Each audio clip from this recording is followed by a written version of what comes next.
Hey guys, it's Misty and Andrew. Day 2 of September for Childhood Cancer Awareness Month. Not sure how many vlogs we've done this time. Today I kind of want to talk. Andrew doesn't really want to talk. We're extremely exhausted. We had a very long and very exciting Labor Day weekend, especially Labor Day. And then I had to work today, so we're very tired. So Andrew doesn't really feel like talking today, but I may make him say a few words here in a minute.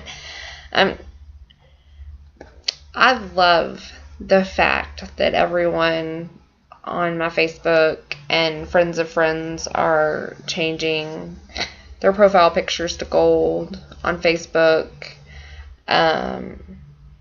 and supporting Andrew as far as prayers and stuff.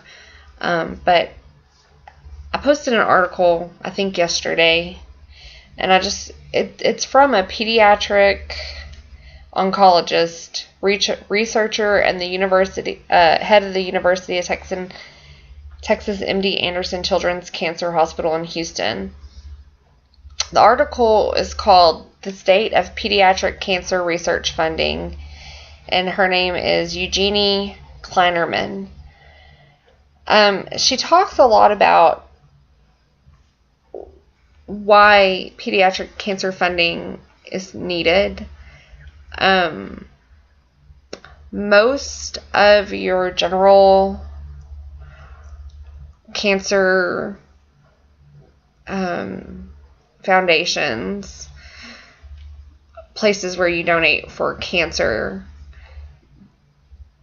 the majority of their money does not go to pediatrics. And it's very sad because, as we've stated before, 46 children will be diagnosed today from cancer, and 7 children will die today from cancer. And this is our future. So I think that we should be investing a little bit more money into our future. But I wanted to read something out of this article. Okay.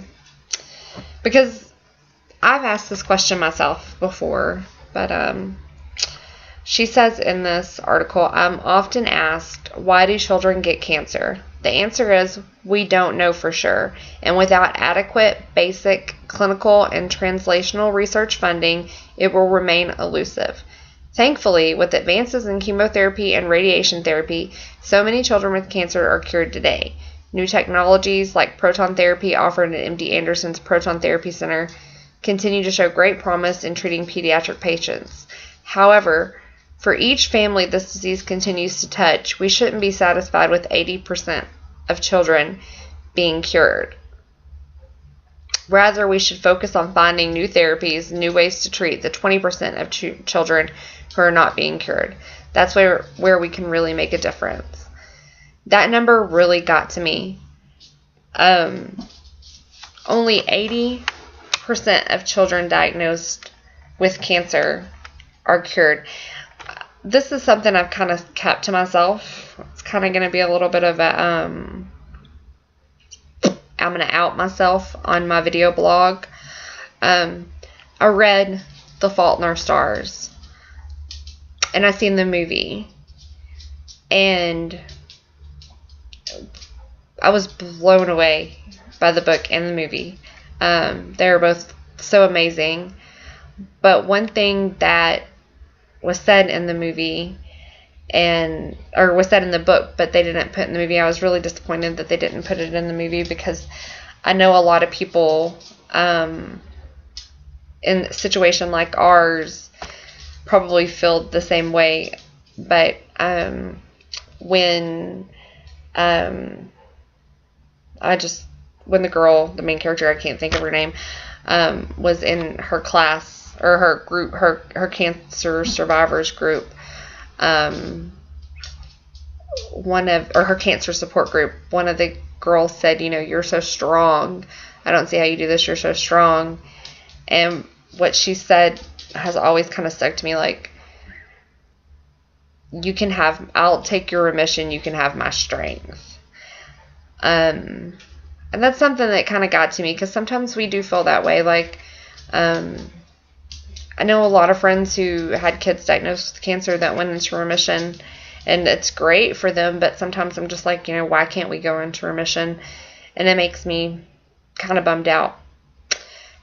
But this doesn't have to be the way that it is in the future.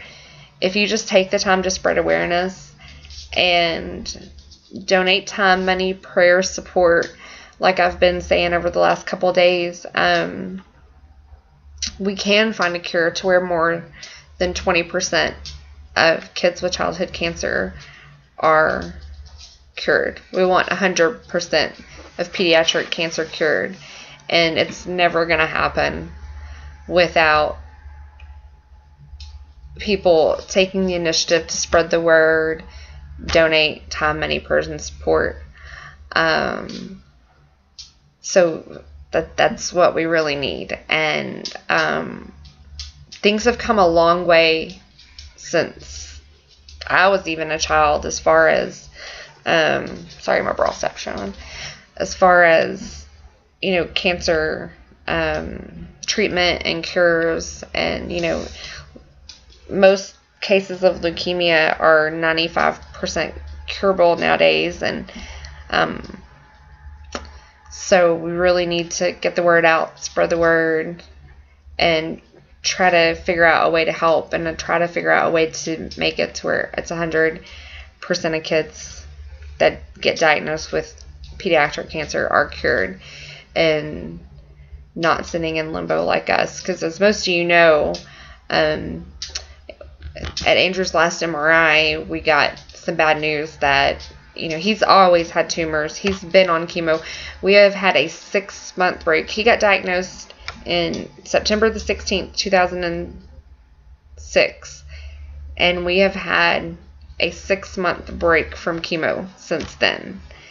So since 2006, 2007, Andrew has been on chemo nonstop for the last however many years that is. Math is not my strong suit. We don't want him to be on chemo anymore, obviously. And with this last new tumor, we didn't have a whole lot of options. So our new treatment, we're really praying that it works, and it gives us a couple more years so that science can have a couple more years to come up with something new. Because each and every day science is changing things, but it can't do it without the funds that are needed. So step up to the plate, find a good cause that donates directly 100% profits to pediatric cancer.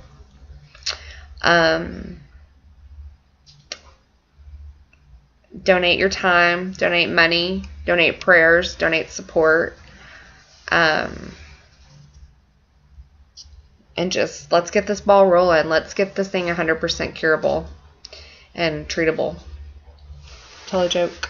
You have to say something. This is your blog. You have to say something. You have to say something. We're going to go. It's already at 8 minutes. So you have to say something.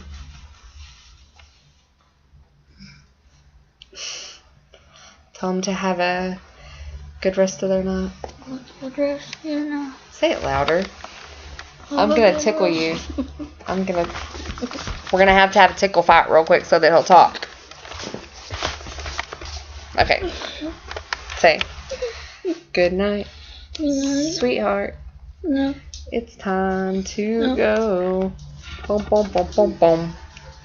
All right, everybody. Until tomorrow, keep watching, sharing, and enjoying. Stop.